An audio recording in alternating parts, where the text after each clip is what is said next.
Lelike eendjie. 'n Eend het 'n veilige plekkie gesoek om haar nes te bou en kon nêrens 'n plekkie kry nie. Sy het toe uit die plaaswerf gestap en in die veld gaan kyk.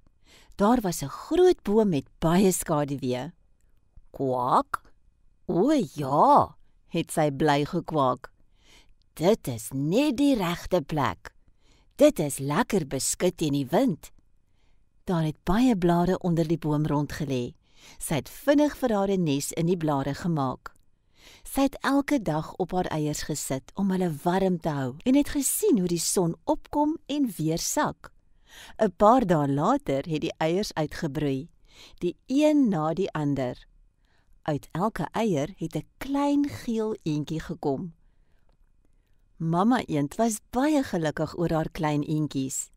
Sy het gesien dat daar nog een eier oor was. Dit was 'n groot eier.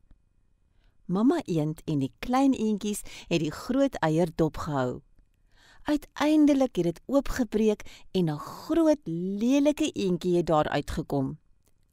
"Wat 'n groot eendjie," het mamma eend gekwaak. Sy het na die groot lelike eendjie en na die 5 donserige klein geel eendjies gekyk. "Hy lyk nie soos die res van julle nie. Is hy dalk 'n kalkoen? Is hy dalk 'n gans?" "Ons sal moet wag en sien. Kom ons gaan rivier toe. As hy nie van die water hou nie, is hy nie 'n eend nie." Die lelike eendjie het toe in die water geklim net soos die ander eendjies. En mamma eend het toe agtergekom dat die eendjie wel 'n eendjie is. Die lelike eendjie was maar net anders.